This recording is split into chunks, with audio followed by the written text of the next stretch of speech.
Hello, it's great to see so many of you with us today here for Real Story Group's latest webinar. Today, we're going to focus on digital asset management technology and using design thinking to select your next dam. We're really excited to have Jarrod Gingras fresh from the Henry Stewart Dam Conference in New York City. So some of you may have had a chance to see him down there. And this is a really exciting topic for us as it takes one of our core markets, and we're going to utilize our typical design thinking strategy on helping you as you're walking through a dam technology selection process. So thanks for taking some time today.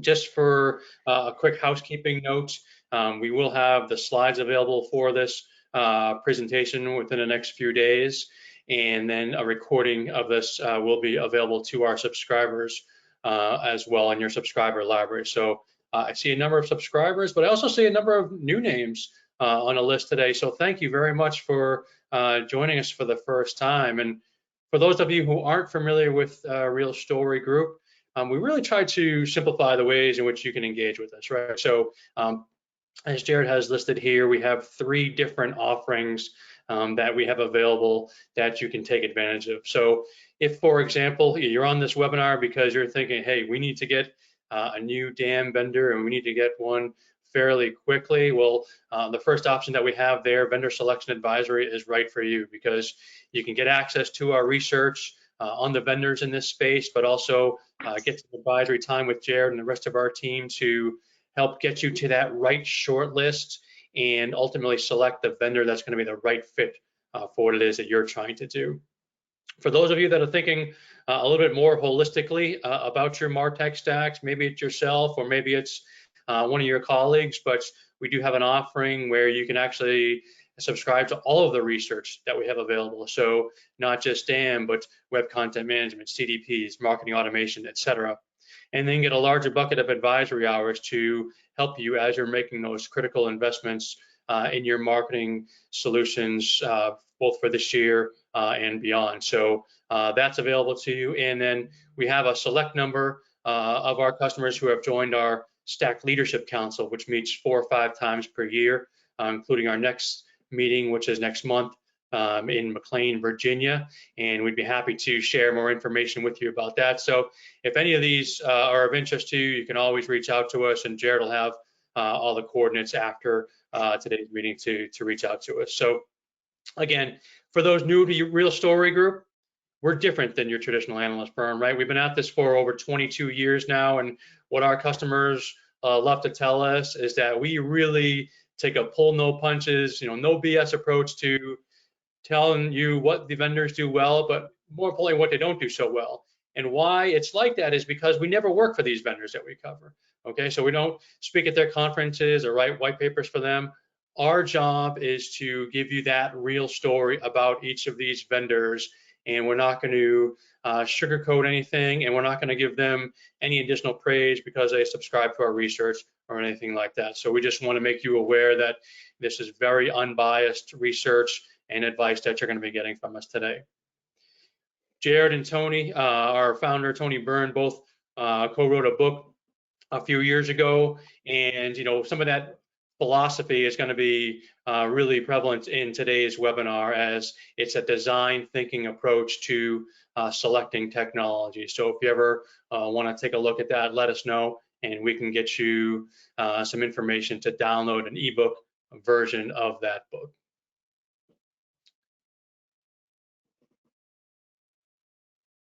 And with that, I'm going to turn things over to Jarrod to get us started. So Jarrod, take it away. Thanks, Scott, and thank you all for taking a few minutes out of your very busy day. And we know that everyone's busy today, and we really do appreciate when you spend some time hearing us talk about our latest research and methodologies and what we're seeing out there in the space. So today's topic is around picking the right dam technology for what it is you're trying to do. And I'm sure, like many of I've seen a lot of different stats out there about how many technology projects are ultimately deemed failures. Some stats have it at 40%, some say 60%. I've even seen things as high as like 70%. But let's meet in the middle and say about half of all technologies are deemed failures at some level.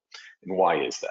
Well, I think there's a lot of reasons for that. There's a lot that can go wrong during implementation. There's a lot that can go wrong during a rollout of new technology with regards to change management and training and just getting people to do their jobs differently. But nothing pains me more when I see a project fundamentally go off the rails during the technology selection. When a bad product is selected up front, you don't have a chance to be a success, and that's really painful. Part of the reason that people select the wrong technology in today's day and age, I think, is that there's a lot of options out there. And, in general, that's good news for buyers. I think the more options is better, but with options comes a lot of noise from vendor sales and marketing folks who say that their products are good at everything for every use case. And we have certainly found over the years that that is just fundamentally not the case. There's vendors that are good at some things and not good at others, and you as a buyer need to find the products that are fundamentally good at what you're trying to do, in line with what you're trying to do. And the more you can suss those core strengths out and align them to your core needs, those are the projects that are going to be successful. And that's what this methodology that I'm going to share with you today is really based in. Before we can get into the right way to do this, the design thinking approach that Scott already alluded to, I need to talk to you about the wrong way to select technology. Where do I see these things go wrong over and over and over again? And that's the first way that we always see is this notion of blind love. And I know many of you, because I've met many of you at these events, go to conferences looking at different vendors. You go to a big vendor showroom within a conference, and you go from booth to booth and see the demos, and you know what? They all look good, right? Because they're there showing their latest and greatest features and functionality. And for many of you, I know, are in some tough situations as it relates to digital asset management in reality today within your enterprises. So when you see something different, when you see something that is fully baked out and modern on its surface, gosh, that's got to be better than what you're doing right now, right? So it's easy to fall in love with that and really gonna hitch your wagon to a particular vendor. The other traditional way is something we always call happiness is a warm set of binders, and this is the approach where you go around your organization and gather up every single possible damn requirement that might exist from team to team across your enterprise. You take all those requirements, you throw them in a spreadsheet, you take that spreadsheet and you put it in RFP, you throw it over the wall to a bunch of different vendors, and what do you get back? A bunch of responses from vendors that look something like this. I'm here to tell you that's a waste of time for everyone. Don't do that. I'm a big golfer. I'm wearing my Masters shirt today. You see some golf pictures behind me. I love golf, but the old trope is that a lot of decisions get made on golf courses, and that's kind of a silly thing, I think. But in reality, what I think that relates to is we've seen time and time again really well-intentioned selection teams go about selecting technology the right way, only to see a project killed at the end of the day because someone in management said, hey, we have a relationship with this sales guy at this big name vendor, and it's usually the big name vendors, the household names, that kind of strong arm management into making a decision across the board, even though a piece of their offering might not be the right fit for the team that's doing that selection. So I see that over and over again, and maybe it's a little bit old fashioned where these decisions used to be made on golf courses, but they're being made in boardrooms and on Zoom calls all over the place still to this day. The next method, traditional method, the wrong way to select technology is this family car approach. I know I always talk about when I got my driver's license, I thought my first car would be some sporty little red car, but my first car was something that looked a little bit like this. It was red, but it was the family minivan, right? Because when I went to my parents saying, hey, I have my license now, I need a new car. Well, they said, well, we have this one. This is the one you're gonna drive. It's a little bit like when you all go to your IT teams and say, hey, we need a new DAM system, and they say, Oh, well, we have SharePoint, we have Dropbox, we have Box, we have any number of OneDrives and other file sharing tools. And they say, well, that should work for your dam. Why don't you just put your assets in there? We see that happen time and time again. And finally, the last traditional approach, which I think is the wrong way, is the horse race approach. If you've ever gone gambling on the ponies, typically when you walk into a racetrack, they give you a one-sheet little racing form that has a little bit of information about the horses running in that race, and you're expected to put your hard-earned money on a hunch based on just a tiny little bit of information. And I think that's the way a lot of people put shortlists together today when they look at just tiny slivers of information. Maybe it's free information that they find by Googling, or slivers of information that they get from traditional analyst firms that try to put a one size fits all view of a marketplace out there. And everyone usually looks at the upper right of that kind of quadrant type view, and those vendors end up being on shortlists. It's the wrong way to do this. Let's talk about a different way. A few years back, we were approached by a publisher, Rosenfeld Media, who said, Real Story Group, Jarrod and Tony, you've been doing technology selections for over 20 years. Could you put down on paper what is most common to the most successful selection projects that you've done? And so we started going about that. When we wrote our book, we realized that the principles that were consistent among the most successful projects that we've seen, they were all very consistent with what is traditionally known as design thinking. And design thinking has been around for many, many, many, many years, and it was really pushed by some folks at Stanford, and it was really a process and a way of thinking about tough to solve problems. So we said, well, I guess that makes sense that when we think that about half of technology project implementation projects fail, could we apply that design thinking methodology directly to tech selection? And we found that it aligned pretty nicely. So when we think about design thinking, we think about empathy, definition, ideation, prototyping, and testing. What if we could map that directly to what we saw as the most successful projects? So empathizing, creating stories, defining, creating the right RFP and shortlist, ideation, where you're going through proposal review and down selecting to a final phase. You're doing prototyping in the demos and the final down select phase, and then you're doing a head-to-head bake-off or proof of concept in that testing phase.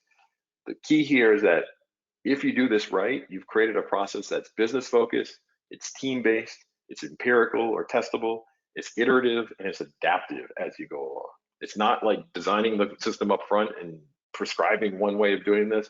It's really much in agile, a little a agile way of selecting technology. So let's walk through each of these things. Number one, the empathy phase. I want you to not start with that laundry list of requirements. Instead, I want you to describe your future way of working in a way that truly paints a picture of what it is you're trying to do. So don't jump into the feature trap and start thinking all the features and functionality that you're looking for. Thinking about how can you describe a future way of working? And the key there is describe, not prescribe a solution, right? Talk about what makes your situation in the future help your colleagues do their jobs better. So again, don't start with the laundry list of requirements. There's going to be plenty of time for requirements gathering. If you've already started that, that's okay. They can inform the scenarios, but don't use the spreadsheet as a way of communicating to vendors what it is you're trying to do. Instead, I want you to create custom scenarios and use cases that again, in narrative form, tell a story of what it is you're trying to do and make them real. Make them as real as possible. So use personas that are representative of your colleagues who will be working within the system. You describe real environments, describe real processes, describe real content types and real content challenges, and talk about how your content and assets are going to flow through the system of the future. Use this as a way to communicate to the vendors what it is you're looking for.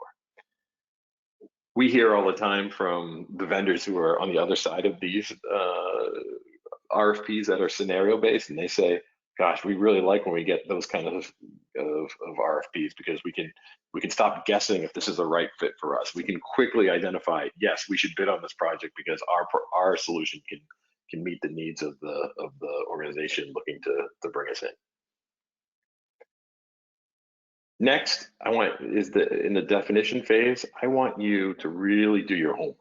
I want you to define what it is you're looking for, really do some soul searching and understand yourselves, and then find a short list that is fundamentally aligned with your needs. I'm gonna suggest an approach where, when looking at the market, you do some initial filtering based on some pretty broad market filters, and then really dig into use cases. Let's talk about that. I alluded to this earlier when I talked about the racetrack methodology, the traditional way of thinking about technology or selecting technology. You know, typically we see situations all over and over again where people, when I say, how did these vendors end up on your short list? And they said, well, we just looked at the upper right hand of quadrant X, Y, and Z, and you know, those made it to the list. Or we're the type of organization that only considers upper right vendors. It's all well and good, but I can see time and time again where really successful technology projects have ended up with one of a vendor on the other three quadrants here, or maybe not even on the quadrant at all, who is a really good partner and a really good fit for buyer X, Y, and Z. So that happens all the time. So don't shortchange yourself. Don't limit your view. Here's our quick one size fits all view of the marketplace. You know, so you know, we're an analyst firm that plays here. We try to make sense of what's going on. I do not want you to use this to select technology, though. I want this to be a first one of those broad filters that you look through, and to start to cut down your choices, because let's be honest, there's a lot of vendors out there. We're showing, you know, what, 30 or so on the screen right now, but there's literally hundreds of damn vendors out there. What I do want you to take away from this slide, though, is that the marketplace, whether it's this 30 or all 100, can be really divided up into tiers. There's complex vendors, there's simple vendors, and then there's mid-range vendors. And as you start to be honest with yourself and figure out what it is you're trying to do, is your situation really complex and need to scale at a global level, then maybe you're looking at the left side of this. Are you really using DAM to accomplish a very specific task? Then maybe you'd be okay with a simpler solution that's built for a very specific purpose. Or maybe you need something in the middle. Those of you who are subscribers or have seen me speak at other conferences or in other webinars, you often hear me talk about the DAM scale of 1.0 to 4.0. You know, ranging from DAM as a standalone library, moving up to DAM as a MarTech service, DAM as an omnichannel content platform, and then a predictive content platform. I'm not going to get into the details of this today. There's plenty of other webinars out there if you want to go learn more about this plotting methodology, where you can see where you stack up versus where you want to go. But what I want you to take from this is an understanding that there are certain vendors out there in that marketplace that I showed on the previous slide that were fundamentally built to get you to a 1.0 situation, a 2.0 situation, or a 3 or 4.0 situation. But not all vendors are built to cater to all of these different things. So those are some of the core kind of large filters that I want you to say, okay, let's start doing that, doing our homework. Let's look at ourselves. Let's do some soul searching. What are we trying to do? But I really, when it comes time to refine that short list of vendors who you should be considering, you need to really align yourself with some core use case scenarios. We bucket the 13 or so canonical use cases that we evaluate this technology through into 5 big categories: brand management, marketing asset management, enterprise asset management, publishing, and then video and audio management. And within each of those, we have some really specific use case scenarios. The reason I bring this up is because if you can align yourself with 1, 2, 3, even 5 or so of these scenarios. You're probably not trying to do all of these things to a great extent, but you probably have a handful or less that you can identify with what you're trying to do. I want you to use those to come up with a short list of vendors. Here's a tool that we offer our subscribers where you can actually tell us which of these resonate with you, and you can weight them. And then what we try to do in the back end is we match up your weightings with our rankings when we do our research and spit out a quadrant that is custom for you. So not that single one size fits all snapshot view of the marketplace. It's a custom quadrant for what you're trying to do. And that's what I really want you to do to get to the right short list. Once you have the short list, now I want you to create some demos that really put the vendors through their paces so that you can start to see how their solution truly meets your needs. Anyone who's made it through a demo week might be able to relate to this picture. This is usually me in the demo. They can be kind of dull and boring unless you make them real. So don't allow vendors to come in and give the same canned demonstration they give everyone else. Make them come in and demonstrate your unique scenarios. So the scenarios that you wrote and put in that RFP, make them come demonstrate those in a very prescribed way. You know, these 6 to 8 scenarios we want to see within these 3 hours, and we want you to see those demoed by vendor A on day 1, vendor B on day 2, vendor C on day 3, and if you do that, you're truly able to compare apples to apples to apples in a very meaningful way. Make sure your team is consistently represented throughout each of those demo days. Nothing kills a project more than when the CMO decides to attend one of the demos or 2 of the demos, but not all 3. That's really painful. So make sure everyone is in there. Make sure, as I mentioned, make sure every vendor is demoing the same scenarios. And this is your chance to start asking the tough questions, especially around pricing, and especially what it's going to take from the vendor or third party or your own team, or likely some combination of all these things to get this solution implemented in a meaningful way. Next, we're going to talk about prototyping. So here I want you to winnow down, coming out of the demo way, I want you to winnow it down to ideally your finalists. And sometimes we call this phase the bake-off phase, where you're conducting not just a proof of concept, but a competitive proof of concept. Perfect situation, you have 2 finalists, and there you want to scope down a situation where you can mimic a real implementation project as much as possible. So give the vendors the ball here and say, we want you to walk us through how you're going to implement this. And usually it's a minimum of a 2-week type situation where you're giving them real content, your real users are going to be involved in the proof of concept. You create it as real environments as you can, and the vendor's going to guide you through how they're going to implement this. You know, again, a very scoped down effort, usually a subset of the scenarios that we had in the full RFP. And then your users are going to get their hands on it and try it out. So we always say, again, this is your chance to make it as real as possible. Your cooks, your ingredients, your kitchen.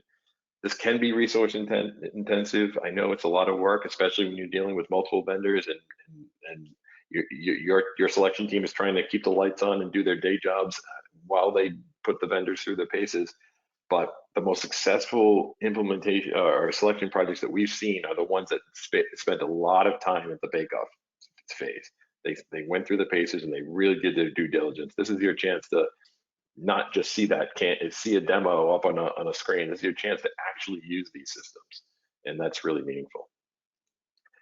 And so what we've described here is an approach where you didn't define every single requirement up front. You sketched some light requirements that made it their way into those scenarios. You've used those scenarios to test at every step of the way.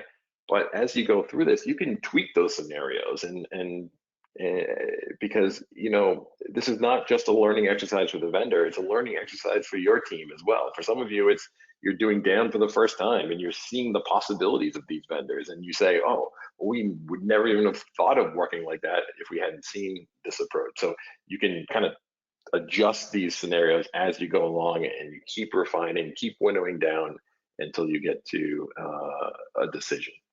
But remember, is you're not just selecting technology. You're making sure that this partner that you bring in is truly a partner. So you're assessing what's the fit of the company behind the software? What's the culture fit with your organization? What's the scenario fit, certainly? What's the technology fit within your larger stack? And what's the value fit? We can't divorce cost from this as well, because there's a huge price variance between the upper end of the market and the lower end of the market. I mean, we're talking the differences of millions of dollars between the price tags of these things. So you have to make sure that you're getting the right value from these vendors, so that it fits within your budgets in both the short, medium, and long term as well. So the Nielsen-Norman Group, when they talk about design thinking, I really like this. They talk about the fact that it develops 3 significant components of common ground in teams: shared vocabulary, tangible artifacts, and a trust-based, team-based team culture. I think if you do a selection project the way we've described, that's exactly what you'll get out of this process.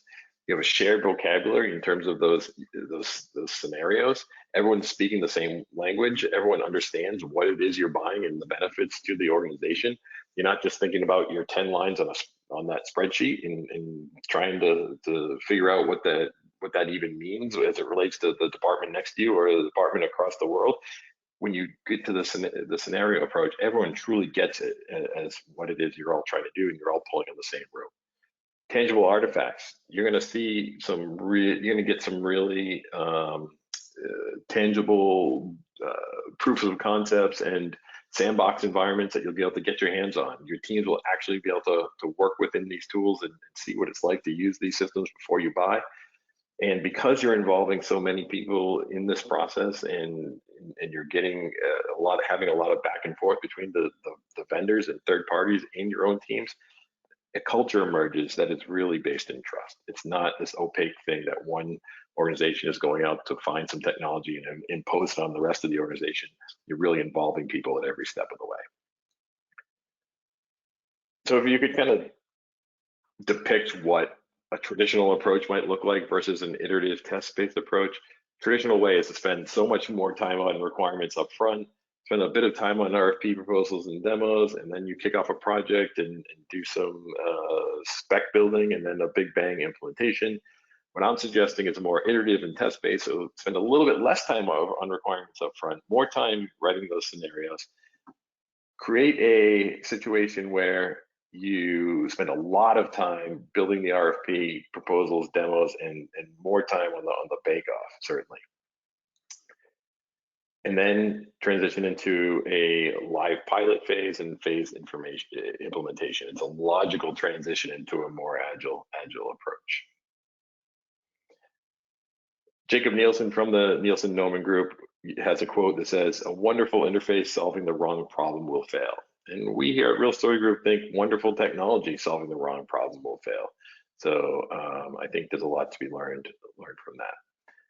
As Scott mentioned, we are constantly publishing new research on the digital asset management space and a whole other different variety of other different spaces.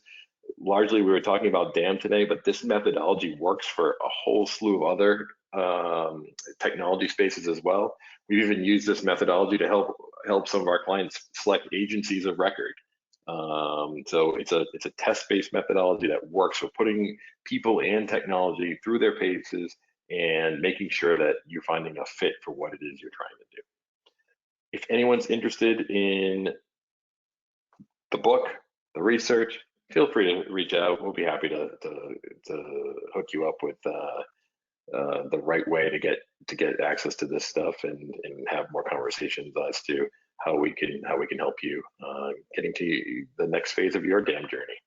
Anyways, I hope this was helpful. If anyone does have any questions and wants to reach out to me directly, open my emails right there. We'll be happy to get back to you. I know we're a little bit out of time, so we'll pause here from taking live questions right now, but let's continue the conversation on email or LinkedIn or any other social platform as well. Thank you all very much for your time. We'll see you next time.